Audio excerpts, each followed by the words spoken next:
My name is Ibrahim, Kundi, as already known. This is Unit A, Leadership is 4. Assignment 1, Qualities and Characteristics and Goals.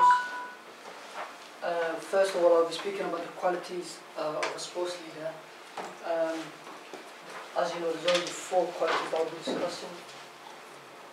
First one is knowledge of sports skills. That, in sporting terms, that means basically demonstrating knowledge on a higher level.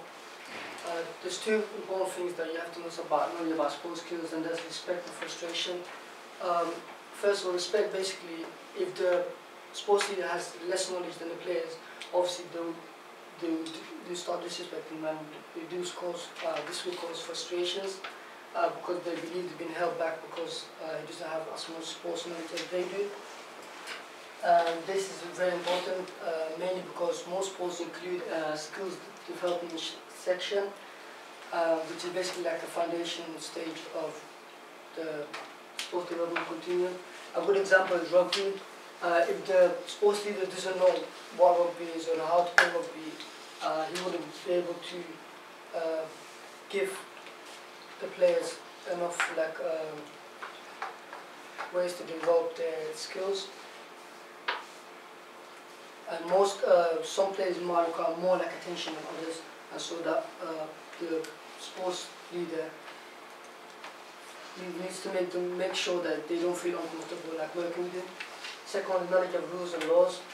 This basically means demonstrating a very good knowledge and understanding of rules and the law of the sport you are coaching.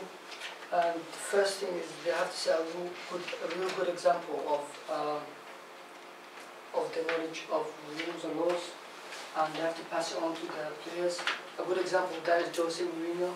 Well, a couple of weeks ago he got done for improper conduct on the pitch, and that sets a bad example on the other players because they might start disrespecting him, or they might follow his example.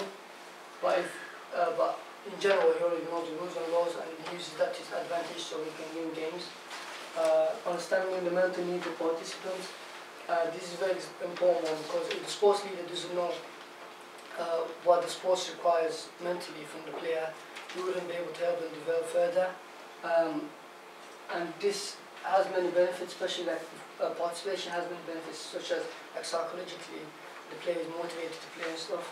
It will develop your manners, body, and raise mood and mental health and well-being. A good example of this is long-distance cycling, because that requires a lot of physical and mental thing. And if the players are and the sports leader doesn't know what the players require mentally, they might break down and create the game. Understanding the physical needs of participants. This basically means being aware of the difference in abilities amongst the group you are coaching.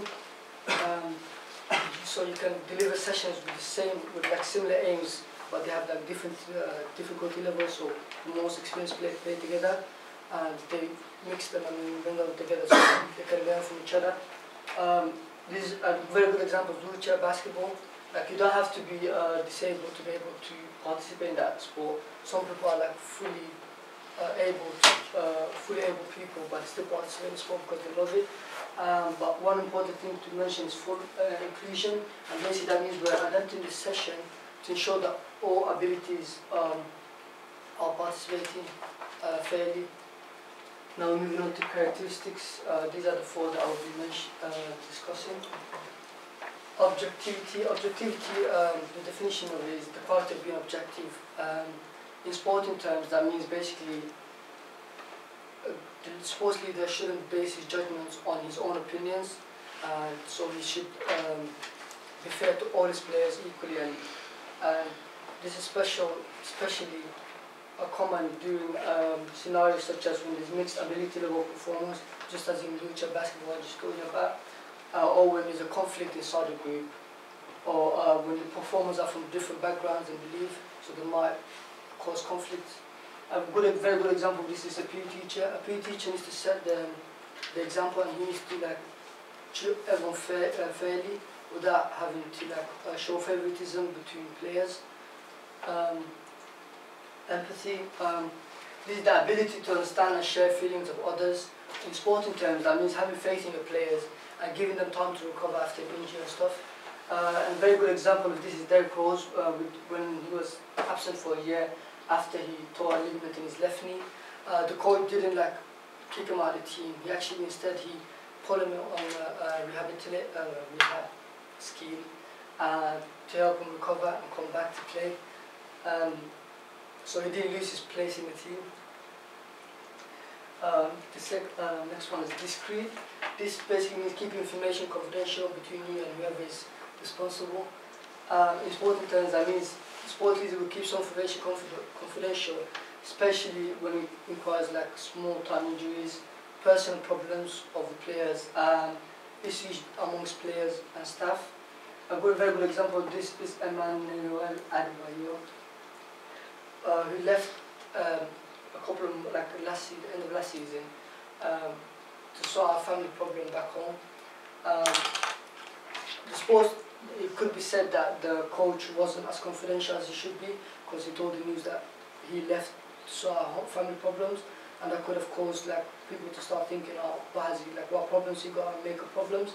But on the other hand, you can say that he actually kept the information confidential because he didn't tell the news what the problems were exactly. Next one is attentive. Basically, that means paying close attention to particular things. In sporting terms, that means that sport leaders must pay great attention to every last detail of a session, especially in golf, when you've got a lot of different skills and you use different clubs to hit the ball. So you need to know every minor detail. As you can see, Tiger Woods must show care and attention to each skill and technique so he can win competitions. By that he can develop further and further and still stay on top of the ladder. Now we move to roles of a sports leader. An organizer is a person who organizes an activity or event, obviously, but in sporting terms, a leader must be organized,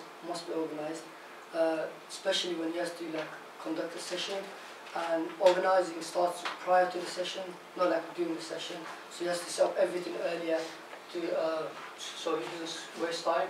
A very good example of this is Andy Flower, who's the England head coach in cricket.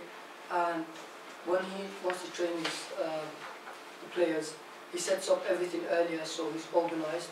And if there's anything, he has to get information first, like the weather, lack of equipment, stuff like that, and have a contingency plan, which basically means a backup plan if anything goes wrong, or if the players don't show up, or there's problems going to be there, so he has another plan for them. Next is trainer. A trainer is a person who trains people. In sporting terms, the leader must be aware of the technical, physical and tactical demands of the sport. For example, in boxing, it requires a lot of physical abilities and stuff.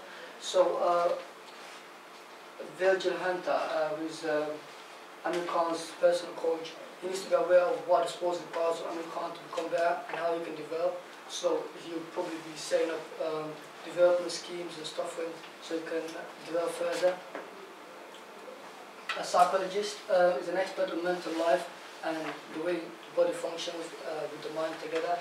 I suppose they need to be a psychologist mainly because he needs to know how his players feel and how they get motivated.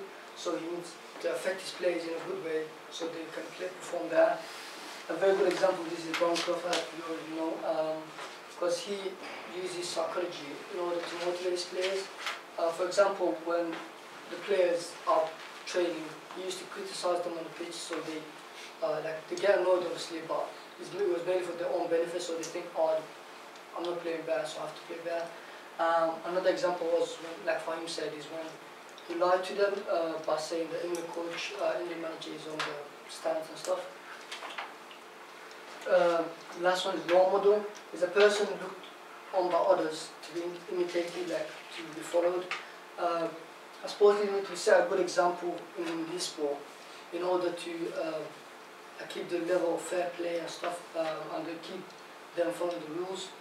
A very good example is David Beckham, because as a player, he used to be one of the top players in the world, let's say, and now he's works with Sky Sports and Sky Academy to develop younger talent.